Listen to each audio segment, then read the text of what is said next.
Tere! Lause, et eestlane laulurahvas on ilmselt kõigile väga tuttav. Ja kus see siis tuleb? Et ilmselt sai see alguse Balti ketist, kui me saime kõik kokku 1989. aastal ka Läti ja Leeduga, võtsime kätest kinni, kokku oli meid üle 2 miljoni inimese, eestlasi üle 400 000 ja moodustus siis 600 kilomeetri pikkune inimkett, mis ei olnud ühestki kohast nagu katkenud või lahti. Et selline asi on, ma arvan, et üks kõige võimsamaid ja ainulaadsamaid üldse maailmas, sellist asja ei ole kunagi mujal kuskil toimunud. Ja see ongi see, nagu, millest sai alguse see nii-öelda lüke ja tõuge, et me tahame olla vabad, nii meie kui Baltimaad. Et sellest sai alguse vabadus ja meie uurisime täna siis vabaduste aega seal näistusel. Ja meie eesmärk on tänase tunni jooksul siis välja selgitada generatsioonide, põlvkondade erinevus ja arusaam vabadusest. Seega meie soovime nüüd, et te võtaks 2 gruppi, kus on noored ehk tänane põlvkond ja kõik ka teie, kes oskab rääkida midagi sellest põlvkonnast, mida nemad ei tunne. Et äkki saaks siis ühele poole noored, kõik teie ja siis teisele poole tuleks siis... Mis see vanuse piir? Teie olete noored, ma arvan, et te ei mäleta väga nõukogude aega, ei tea seal rääkida. Kes mäletavad nõukogude aega, palun tulge siia, ka žürii. Ja kes ei mäleta, tulge. Ja siis 4 punkti, mille kohta sooviksime teilt paari lauset. Ütke nagu kokku, mida teie nagu sellest siis, mis see teile annab või ütleb? Esimene punkt, vabadus öelda. Kuidas see teid tõlgendas? Mida te sellest arvate? Või kuidas see on teid mõjutanud? Vabadus öelda. Ei, praegu teie jaoks, kui te olete elanud ka sellel ajal, mida see praegu teile ütleb nagu vabadus öelda?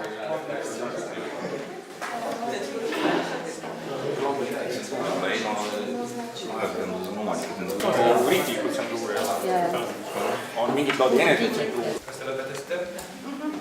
Teine punkt, vabadus reisida. Järgi enne oli kuuendik maailmast. Kes praegu saab minna kaugelt? Kus seda rahu?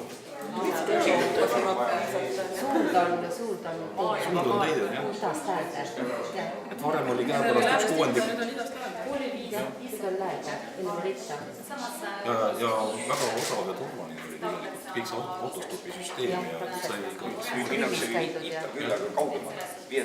Riiklikult toetatud autostopane oli varem. Praegu on ikkagi sa lähed oma riiklikult toetatud autostopisüsteem.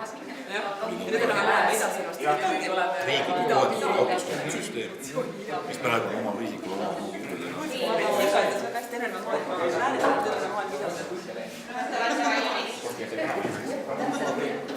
Põhja-Korea on just.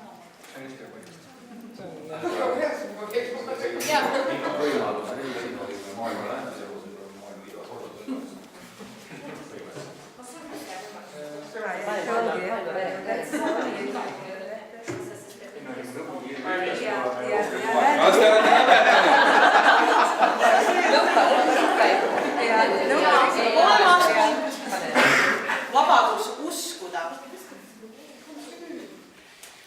Maa on lahe. Usk ja kõik. Tegelikult ei ole mingit vahet. Ikka ei usu kuidagi. Enne kafeeni tule MMS, et kas jõulud algavad teisel jõulupühal või jõulud algavad novembri keskpaigas? Ma arvan tegelikult, et demokraatia on alati, et see usust on mingid erakud välja tulnud, kes on seda usku nagu pööranud. 4. punkt, vabadus tarbida.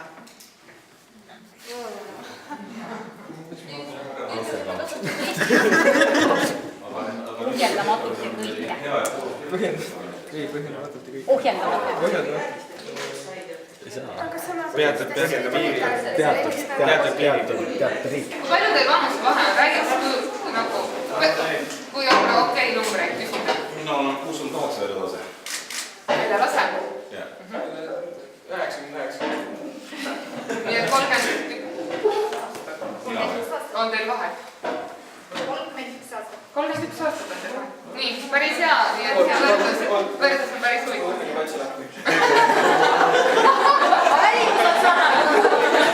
Midagi pole muutunud. See nooremale läinud ja siis inimene vanemale läinud. aga kuulame, vabadus öelda. Vabandus öelda, meie noored ütlesime, et kellele tahan, mida tahan ja millal tahan. Ja ära mõtle kohe ütle. On tänapäeval siis? Jah. Nii? Me võrdlesime, mis on siis, mis on praegu. Et varem oli meil kõlab riikide tsensuur. Praegu tsensuuri pole, et igaüks paiskab välja kas suust või näpuotstest, mis pähe tuleb, eriti rämpsu täis kommentaarina. Et vähemalt oli ühest küljest tsensuur, teisest küljest oli natuke puhtam ruum. Vabadus reisida. Et meil viisavabadus Euroopas, me ükskõik kunas minna, kuhu me tahame minna Euroopa piirides ja ükski piir pole ületamatu. Me saame alati minna kas või Põhja-Koreasse, kui me väga tahaks. Meil on mitu märksõna, üks oli see, et varem olime maailma lääneservas, nüüd oleme maailma idaservas. Ja lihtsam varem oli reisida itta, vajadusel ka ilma rahata praktiliselt võid hääletada Kamtšatkale. Kõrbereisid olid iga kevadine asi või mägede need matkad. Tartu Ülikool oli kevaditi tühi, geo oli kõik nii õppejõud kui tudengid olid läinud. Aga praegu on ikkagi nii lihtne see enam pole. Ja samas ütleme, tõesti praegu on kõik minna kuhu tahad, vaid rahulik. Varem oli üks kuundik maakerast, oli väga head taskukohad kätte saada. Vabadus uskuda. Meie arvest tähendab see demokraatiat. Me usume, mida tahame, saame uskuda kas või lendavasse spageti monstermisse. Keegi meeleb seda. No, mis võrreldes varasemaga on nüüd? Rohkem puhkepäevi pole Hendriks. Rehad on ka punased. Vanasti olnud. Vanasti ikka jõulud ei olnud. Ei olnud, jõulud oli keelatud. Kirikusse ei saanud minna. Keda sunniti, see oli kohapeal tegi nägude kontrolli. Ma just mõtlesin usku, et kuidas see usuga oli, et tänapäeval sa võid uskuda. Jaa, aga ega see oli varem ka. Eestlased on üks suhteliselt nagu sellised väljapoole küünilisust näital tegelaskond, kuigi on ususid päris palju. Enne oli enda kapeelil on MMS. Ja vabadus tarbida. Jah, see on siin ohjeldamatult ja kõike. Varem oli defitsiit, nüüd on samamoodi defitsiit. Kui varem oli defitsiit teksad ja protoni hingad, siis praegu on defitsiit on korralik tervislik mahetoit. Ja nüüd siis, kuidas teie nagu just nagu, kumb aeg oli parem? Võrdse nagu seda, ma mõtlen just nagu juba seda võib-olla... Mille alusel mõõda? Soojem, külmem, elu, igapäeva eluolu. Kas oli nagu parem ja lihtsam elada või on nagu tänapäeval parem ja lihtsam elada? Kariloomul on igal ajal lihtne elada. Võib-olla üks näide, et kujutage ette, et ema ütleb teile hommikul, et mine poodi, too pakk piima. Jah, ma lähen toon. See on normaalne, kui sa oled 3 tunni pärast tagasi, sellepärast, et sa oled suurem osa ajast järjekorras seisnud. Ma olen kindel, et tegelikult, et mingid asjad olid võib-olla lihtsamad, aga see paganama äng ja vaimne surve, mis oli, see oli ikka jube, et ei kujuta ette.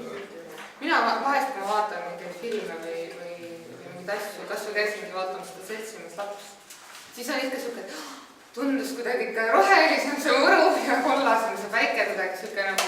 Lapsed on alati tore. Jaa, aga siis tundub kuidagi, et nii ilus oli, et tänapäeval on kuidagi liiga ühiskond surub peale ja raamidesse kõik peavad nägema siuksed välja ja tegema seda ja kõik see... käin korra Hiinas ja siis mina sain seal ma elasin Koreas. esimesel 2 päeval sain siukse Nõukogude Liidu šoki, et ma mõtlesin, et jumal tänatud. kui Eestis on. Ühesõnaga siis täna me oleme parem. jah. aitäh teile!